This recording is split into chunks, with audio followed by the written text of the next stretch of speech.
For the 5th film in this franchise comes the 5th and last of the good Resident Evil films. Now, when I say good, I mean entertaining.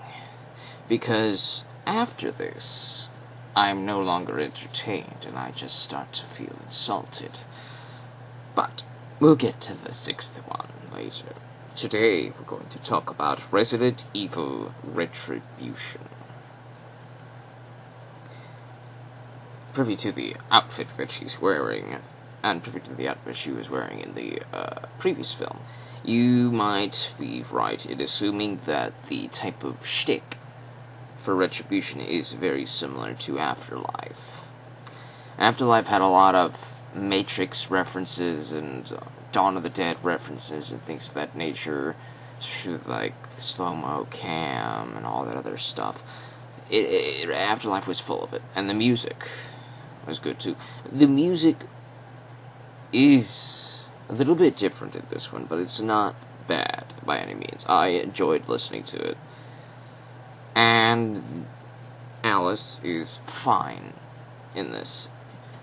I actually liked Alice's character in Afterlife and Retribution. A little bit less in Retribution, because now we have a film that kind of feels like an Aliens knockoff. Just a little bit, just a little bit. In Retribution, we have some weird things going on. And you might be right in being very confused in your thinking of why all of these characters that were in previous films have returned somehow from the dead, but they're not playing the same character. Carlos Oliveira is playing Alice's wife, yet Alice is not this super badass fighter. They have a daughter who is deaf. As Alice goes to escape when the zombie apocalypse strikes in this suburban, whatever nightmarish place this is, she's escaping with her daughter because Carlos Oliveira has become a zombie again. And blah, blah, blah. So they escape, and then they run into Rain, Michelle Rodriguez, who is playing not Rain, but some suburban housewife character or whatever, and they escape in a Prius of some sort. They don't get far, then this Alice and her daughter hide in a house, and then Alice tells her daughter to hide in a closet, not come out, and then Alice goes out to check the house, and then she dies. And then the real Alice wakes up in this weird white room, and if you're wondering if you're asking yourself what the fuck is happening, I asked the same thing. I was like, what is going on? Why was that? Why did that happen? That opening felt like something from another George Romero flick. And why are all these characters from the previous films who are dead back? Well, these questions will be answered throughout this film. We have Jill Valentine, who's still under the control of whatever the fuck the thing is on her chest is. The thing from Resident Evil 5, the game. She's in the same outfit and all that stuff. It's picking up from that type of plotline. That plotline from Afterlife is picked up here. A lot of other plotlines from Afterlife are discarded, such as Chris Redfield and Claire Redfield. Their characters are gone. Kmart is gone. But Jill Valentine is back. So Jill Valentine is going like, why did you betray Umbrella? And when Alice goes like, what are you talking about? And then she gets struck by loud noises that seem to hurt her. And then she goes, why did you betray Umbrella? And she goes like, what are you talking about? And then she gets struck by loud noises against some sort of interrogation, I guess. And then suddenly all the lights turn off, and Jill Valentine like droops her head as if she's a robot, and when the power goes out, her mental faculties go out too. I don't fucking know. Then some drawer opens and some S&M gear for Alice to wear shows up, and she puts her clothes on. She gets some weapons and all that stuff. She goes out and she explores the facility, and then she goes into the Tokyo Dome. You know that opening from Afterlife that I thought was really cool? Well, now it's some sort of dumb simulation or something. There's a bunch of people walking about, and Alice finds herself looking around, very dazed and very confused. And she's like, what's going on here? And you're going, what's going on here? And it's starting to feel really Matrixy. It's starting to feel really Matrixy / Dark City-y. And more Dark City than Matrix. But then suddenly some zombie characters or whatever show up, and then Alice has to fight them off. Alice fights off the zombies, and then suddenly, after she runs away from all the people, suddenly she meets Ada Wong, who was introduced in the second Resident Evil game, who was part of Leon's plotline. And she shows up again in Resident Evil 4, and it's like, Paul was like, oh right, we forgot to do Resident Evil 4. Who was in Resident Evil 4 again? Leon and Ada? Okay, we'll bring those in. And who was the other character that we forgot? Barry Burton? Oh, okay, we'll bring him in as well. And, 2 of the 3 he butchers, 1 of the 3 he actually gets right. At least in terms of design and character choice. Actress choice. He really knocks it out of the park with Ada. Ada looks just like the Ada from the games. To a T. Outfit, everything. It was perfect casting.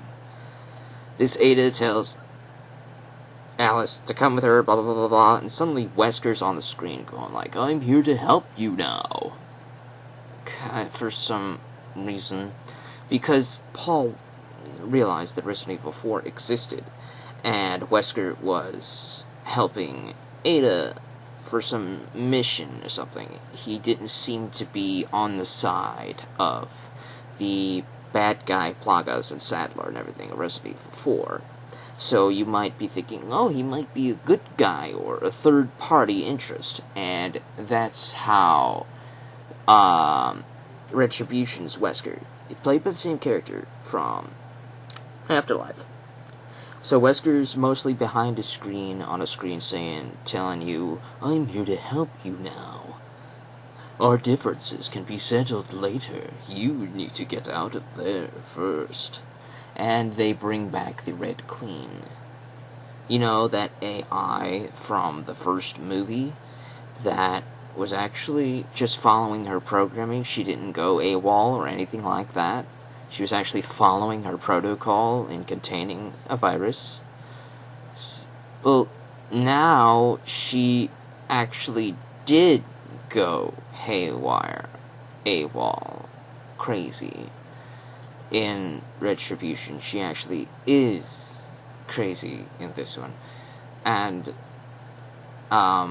there's a clone facility, and they're making clones of all of the characters that have shown up in previous films. Carlos Oliveira, a lot of the Cyber Commandos that were named in the first movie, like the Captain Man and Rain. There's no Kaplan, sadly. No Kaplan, just Rain. Because, Michelle Rodriguez is memorable, and she's one of the top B-movie actresses, top billing, So they're like, let's get her back in here, man. She probably wants to come back. Let's make her a clone. So they bring her back. And Captain Man is back. Carlos Oliveira is back. Who else is back? Oh, thank goodness they didn't bring LJ back. Oh, goodness. If they brought LJ back as one of those clone Cyber Commando dudes, that would have been no. So I'm glad they didn't do that. It's like Retribution remembers that the other films exist, but only certain things about those other films. They completely discard the Abigail Ashford plotline, of course. They discard that. They just remember certain things that are convenient to this storytelling. So all of these people are clones, and they're bad guys now, and they're all villains that Alice and Ada have to fight. And then Wesker says that he has sent a strike team to extract Alice from this underground facility located in Siberia. And on this strike team are two named characters from the games. Leon Kennedy, played by somebody, and Barry Burton, played by somebody who is not looking like Barry Burton. He's not nearly as salt and peppered haired. He doesn't have a sandwich. He's not Barry Burton. He just is named Barry Burton, and he has the red coat, jacket, flak, jacket, vest, whatever.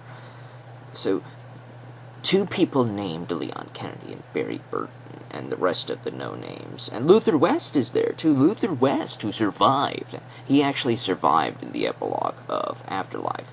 And I didn't mention it because it was arbitrary, of course, whatever.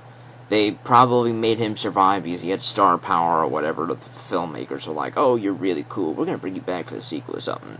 And so Luther West is on the team as well. So Luther West, Leon Kennedy, and Barry Burton, and some other no-name guys who are probably going to be fodder soon, are on a strike team to infiltrate the hive and extract Alice. Yeah. So we have two different views, two different parties. Alice and Leon's party. And we will flip-flop between the two. And it's a non-stop action powerhouse. There's really very little in the way of plot. You can imagine Leon's team to be like the commandos from Aliens, or Alien 2, if you call it that.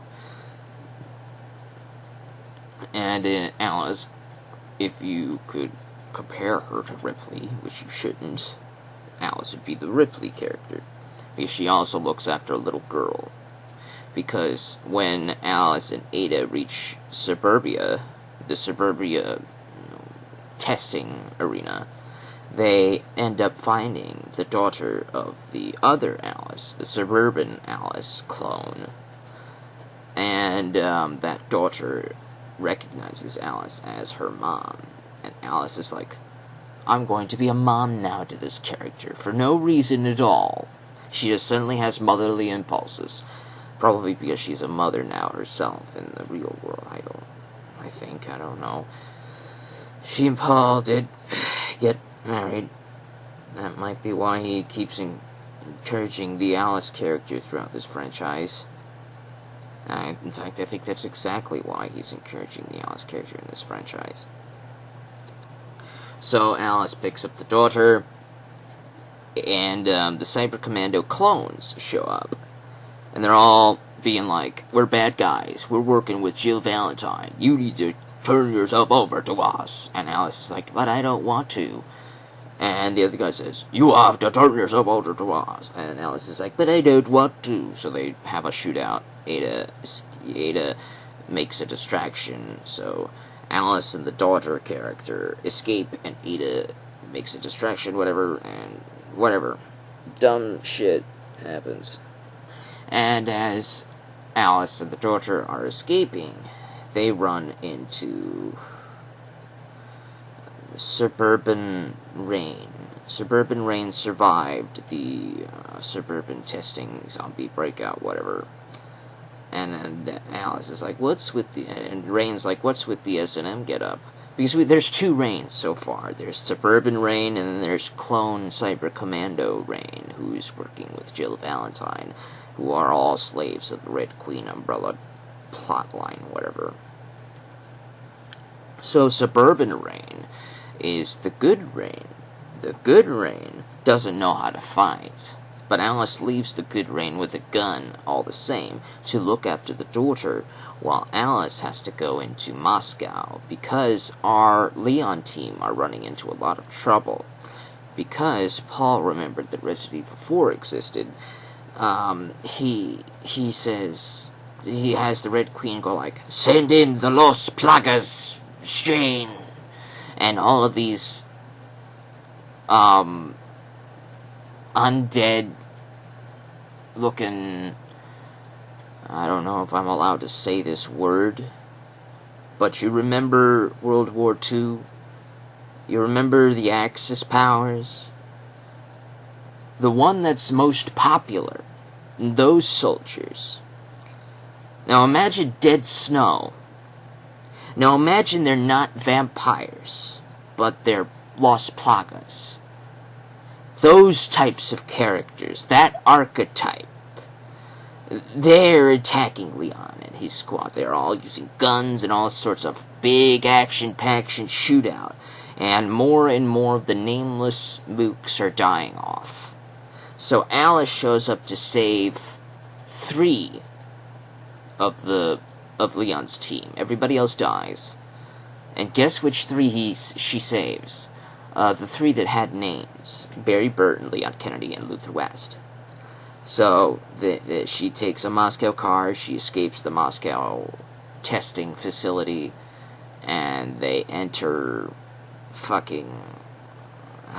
they enter back into the subway tunnel system, where they meet up with Good Rain, and the daughter character, and then suddenly one of the lickers, a giant licker, shows up, or some shit, takes the daughter, kills Good Rain, and escapes with the daughter.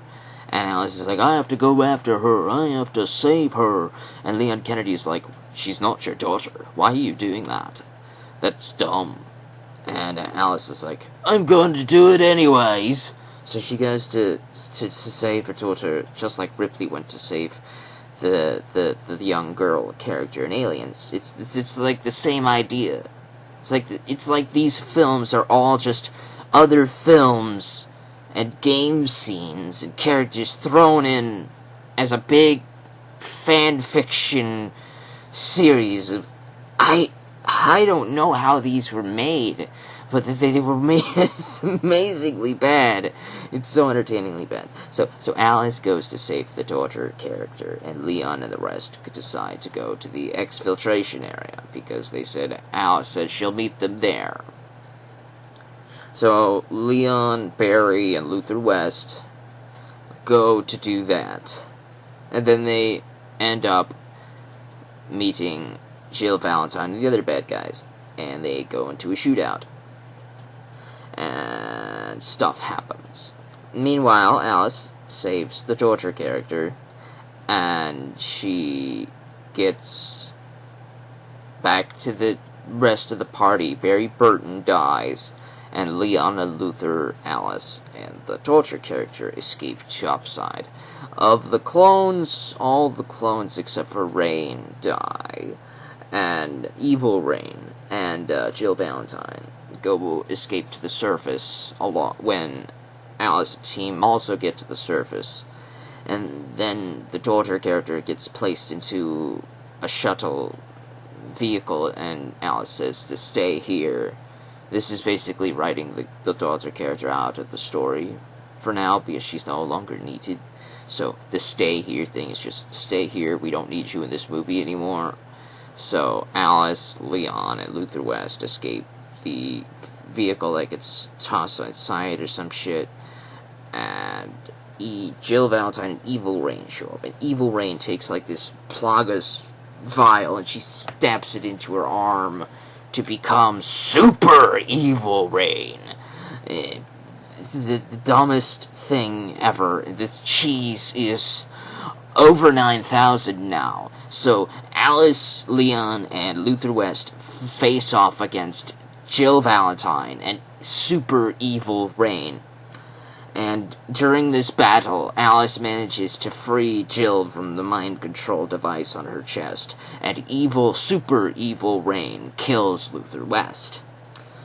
And then Alice kills Super Evil Rain by shooting the ground beneath Super Evil Rain's feet, and she comically falls, and all of the zombies from the underground facility they're underwater. You see, they're underwater and they're fighting on top of a lake of ice, okay? A lake of ice, right. The lake is frozen on top. So she shoots the floor, and Super Evil Rain falls down into the floor, and all of the zombies grab her and take her down under the sea, because that's how we get rid of her, because she's like, you can't kill me, I can heal now. And because she's like the regenerator or whatever from Resident Evil 5, fuck if I know at this point. So she goes away, and Alice, Leon, and the little girl escape with Ada. Ada's back. Well, I forgot to mention that Ada got captured, and Leon saves Ada. And so the four get to escape on a helicopter back to America, where they realize that Albert Wesker has become president of the remaining United States Army. He's the president at the White House, and there's like this big army of survivors fighting against the biggest army of zombies ever. And Wesker jabs Alice with like a file and says, I have just restored all of your powers. We're going to need them against these monsters. And Alice is like, I'm going to kill you. And Albert Wesker is like, you could save that for after we survive. And then they go out, and then everybody, all the named characters, Albert, Alice, Leon, Ada, and Jill Valentine, who has become a good character again. They all go up onto the roof of the White House, and they purvey the army of human survivors, fighting against the army of all of the zombie monsters and all that awesome shit.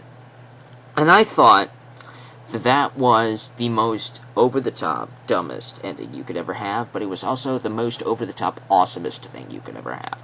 Because these films have already devolved away from any form of plot that they could ever have ever possessed. But the thing that remains is such entertaining schlock that I'm just like, let's go. The dumber the better. Let's fucking go! The human armies versus the zombie army. Let's do this, man! And Albert Wesker's on our side. Ooh, we're gonna have all these superpowers. Everything's gonna blow up! And then the 6th movie comes out, and all of your hopes and dreams for the most cheesiest, schlockiest film ever to ever be dashes upon the rocks. We'll talk about that the next time. But what can we talk about with this one? What do we think about this film? Resident Evil Retribution is far worse than Afterlife. But it's just as entertaining. I would say it's just as entertaining. It's dumb on almost every level. It takes so many plot points from the previous films and completely destroys them and turns them up on its head. Red Queen's evil now for some dumb reason. I don't fucking know. But all of the things that you say you don't fucking know why it's happening, it's still happening, and it's dumb, entertaining schlock. I have far gone beyond the point of needing to turn my brain off to watch these films. So I don't even expect to turn my brain on to watch these films. They're just dumb, entertaining schlock. They're like watching a Michael Bay Transformers film. You want to watch the cheese. You want to watch the schlock. Because it's entertaining. I don't fucking know. This is the biggest example of entertaining bad that you could ever have. Like in the form, there's like entertaining bad in like The Room, but that doesn't have like so much action. Entertaining bad on a Michael Bay level minus the dumb human element. The dumb human element isn't even in this. There is no human element in Resident Evil Retribution. There are humans, but they don't have any character. Alice has this dumb mother thing with the deaf daughter that's just a clone, and that's the only plot line. That's the only thing of character growth that's in this film. Everybody else is just here to punch people and shoot people. That's it. That's all that's here. If you're expecting a movie, you're not gonna get it. If you're expecting dumb, entertaining schlock, you're gonna get that. You're not gonna get a story. You're not gonna get anything like that. You're not gonna get any of that. But if you watched Resident Evil Afterlife and you thought all of that dumb shit was made to make me just laugh at it, then this is going to do the exact same thing. You can laugh at how dumb these plot lines are. You can laugh at why these characters are doing this now. You can laugh at why this at how the plot lines of this film is so reminiscent to other films and games, and you think, alright, we've just finished Resident Evil Retribution, who wants to watch Aliens now? Then that's why you watch this. It's like the Scary Movie series. The Scary Movie series references better things that you want to watch instead. But you can still laugh at the Scary Movie films regardless. The first two are actually really good, might I add. The first two Scary Movie films, they're actually really good. But it's that idea. At least to me, that's how it feels to me. The intent was definitely not to be like that. The intent was definitely not to be like this. I believe they actually intended these to actually be good films. And if that's what their intention is, I'm not going to insult these people any more than it's just for entertainment value. I actually praise the heck out of Paul for making it this far. And I praise the heck out of him for finishing it. As bad as the final chapter is, at least he finished it, man. And that's commendable as fuck from me, man. That's commendable as fuck. Because at least you finished it. Even if the finale didn't stick the landing as much as I wanted it to, at least it finished. Because it probably never would have been made if the fans didn't shout for it. These films have such a cult following, and they kept crying to have the final film out. And when we got that final film, we were all disappointed. I was disappointed, but at least I got to see the show, and what I'm disappointed in with this film is that Chris Redfield is gone. If you liked him in Afterlife, then that's all you get of Chris Redfield. The big name, the big hero guy character, Chris Redfield, he's gone. Leon Kennedy, the big name character, he's in so much shit. He's gone after this film. So is Ada. It's like all of these characters are shown just to be like, remember them? That's really all. This is really the only reason they're there. None of them have any character growth, except for maybe Claire. Maybe Claire. Because she's in 3 of these films. Everybody else is just in 1. Jill Valentine's in 2. She's in this one. She's also in Apocalypse. She's far better in Apocalypse than she is in this one. But hey, at least they remembered that she existed, right? Which is more than I could say for Abigail Ashford and Dr. Ashford and their plotline. Because when I get to the next film, it'll be like they never existed. And that's gonna be fucking sad. This is the Resident Evil Film Series Audiocast, signing off. And remember, be imaginative.